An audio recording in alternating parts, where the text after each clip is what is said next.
Hello mga kaibigan, for today's video. Saan sa na filter ka pula-pula, nag-lips and kalakiya. Huy! Paluka ko, charot. For today's video, seryoso tayo ng mga kairing no. So, nag-viral na punta dari mga Pinoy, dari sa Kuwait, ga-viral na punta dyan. Mga sikat na pagkaitaanin no, mga kairing. So, muna yung panghitabo itong may adlaw mga kairing no. So, ga-viral taas mga Pilipino, kay damay-damay na ne. Kasalanan sa iba, kasalanan ng lahat. Char. Pinagchismitan na tayo ng mga amo natin. So, ito yun. Siguro, di ko alam kung anong pumasok sa utak ni Kabayan, kung anong ginawa niya. Ba't niya nagawa? Kasi ako as a mother, ako yung mga anak sa Pilipinas, I love my alaga like my own. Like my own child. Like my own children. Parang nagpakamama ako sa kanila. Kasi nga, pag hindi ko nagawa na magpakamama sa kanila dito, hindi ko magawa ang trabaho ko ng maayos bilang yaya nila. So, di ko maisip kung anong nangyari kay Kabayan, ba't niya yung nagawa sa bata. 1-year-old in 6 months yung bata. Ang ginawa daw niya is nilagay niya sa washing machine at pinaikot-ikot. So, ang nangyari is na ano yung bata. Alam niyo na yun. So, kahit anong ginawa ng magulang, tinakbo agad sa ospital, hindi pa rin naligtas yung bata. So, ayun na nga, balitang-balita na dito sa bansang ito na isang Pilipino ang gumawa ng mga ganyan na bagay. So, mga kairing, bilang OFW, bago ka mag-apply dito sa ibang bansa, bago mo subukan na pumunta dito, pag-isipan mo mabuti, hindi madali ang nandito ka. Pagod, stress, depressed, minsan wala kang tulog, wala kang kain, minsan pa masama ugali ng amo, minsan pa hindi ka sinasahuran, minsan inaabuso ka. Lahat na yan, pag-isipan mong mabuti 101% kung kaya mo ba. Kasi kung di mo kaya, wag mo nang ituloy. No? Kung depressed ka, stress ka, galit ka sa amo mo, wag mong idamay yung mga alaga mo. Subukan mong umalis, lumipat ng iba, or else umuwi ng Pilipinas. Imagine niyo naman kung gaano kayo kahirap bago kayo magpunta dito. Paglakad pa lang ng mga kailangan yung papel, pupunta pa kayo sa barangay, munisipyo, para asikasuhin yung mga papel-papel na kailangan. No? Magbabiyahe pa kayo ng ibang bayan para yung mga papel din na iba na kailangan makuha nyo. 'Di ba? May pa-medical pa, may pa-interview pa, may pa-training pa, may pa-assessment pa. Ang dami nating pinagdaanan bago tayo nakapunta dito. Tapos nung nakapunta ka na dito, gumawa ka ng bagay na pagsisisihan mo habang buhay. At hindi lang pagsisisihan. Ito ang magiging dahilan para mawalan ka ng buhay. No? Kasi alam naman natin kung anong kabayaran nung ginawa niya.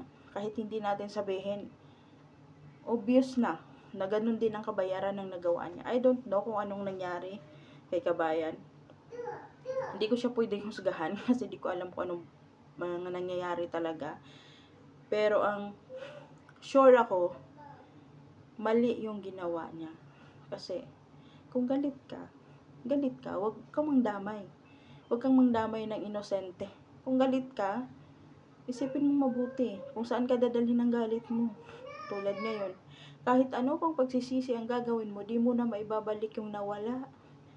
Di mo na maibabalik yung nawala. Yung sakit na nararamdaman ng magulang, hindi mo na mapawi yun. Kasi nga nawala na. 'Di ba?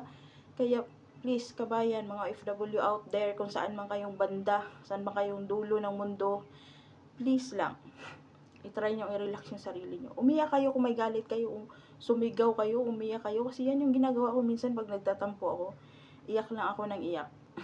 Sobra lang akong umiyak. Tapos pasok ako sa CR, doon ako iyak, tapos maghihilamos ako para hindi makita na umiiyak ako, pero masama yung loob ko, ganyan. Pero hindi naman masamang masama kasi ano naman talaga, mabait naman talaga yung boss ko. Minsan masama yung loob ko sa mga alaga ko malalaki kasi minsan makulit na, no? Pero mabait naman sila. Hindi, mabait naman sila. Wala naman ako ganong masakit sa ulo sa kanila. Hindi naman sila sakit sa ulo kasi naniniwala naman sila sa akin at disiplinado ko sila kasi may ano ako sa blessing ako sa boss ko na pwede ko silang disiplinahin in my own way. Kasi nga ako nga yung laging kasama ng mga bata, so dapat naniniwala sila sa akin. Kasi paano ko daw magawa yung mga trabaho ko kung hindi sila maniniwala or matakot sa akin. Kaya may blessing ako na disiplinahin sila. Pero hindi ko binubugbog yung mga alaga ko. Ano lang, yung disiplina lang na pag hindi kayo nakinig sa akin, sige, hindi ko kayo kakausapin. Huwag kayong lalapit sa akin. Huwag kayong magsasabi kung anong gusto nyo. Hindi ko kayo bibigyan. Yan lang yung sinasabi ko. Kaya pag ganyan ang sinasabi ko, ayan na. Nagsusorry na sila. Kasi pag hindi nila ako susundin, pag kakausapin nila ako, hindi ko sila sasagutin. Tapos pag may hihingiin sila, hindi ko ibibigay. Tapos kung may itatanong sila, hindi ako sasagot. Kasi sabi ko, ba't kita sasagutin? Di ba hindi ka naniniwala sa akin? Doon ka, maghanap ka ng yung tutulong sa'yo. Kasi ako, kung ayaw mo sa akin, ayaw ko sa'yo. Ginaganyan ko yung mga alaga ko. Pero that's my only way, or my own way, na para lang mapasunod ko sila. Kasi ang hirap kasi magtrabaho pag yung alaga mo is hindi naniniwala sa'yo, or walang respeto sa'yo. Ayun.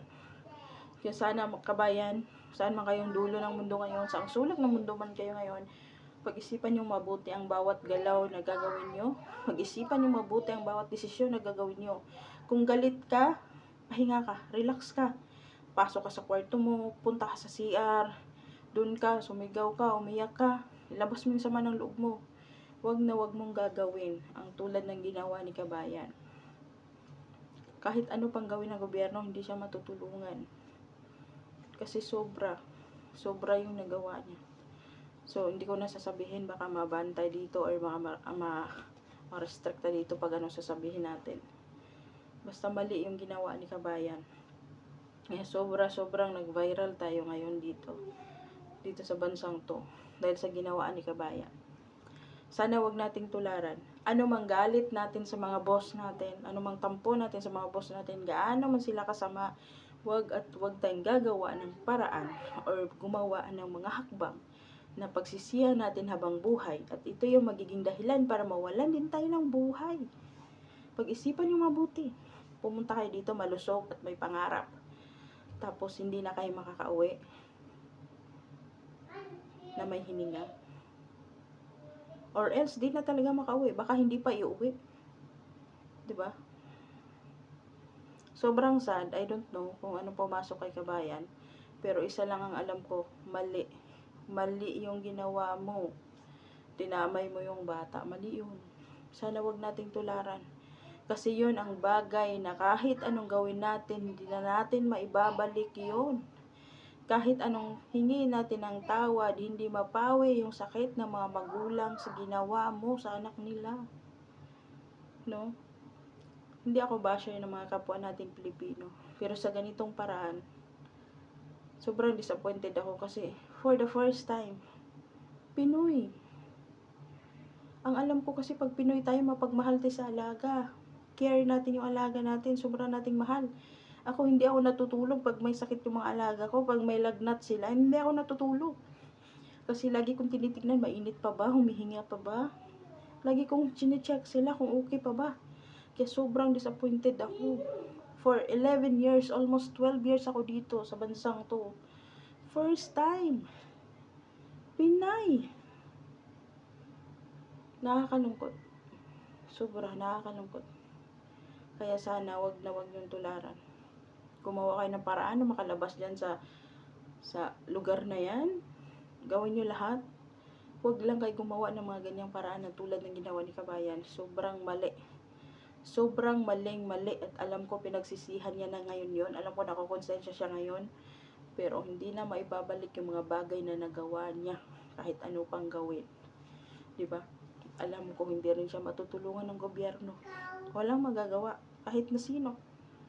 Kasi nga mali yung ginawa niya. Kaya sana maging lesson to sa atin lahat. Pag-isipang mabuti yung mga bagay na gusto mong gawin. Kasi baka mamaya, yun ang dahilan para mapahama ka. Yun ang dahilan para ikaw din mismo mawala ng tuluyan.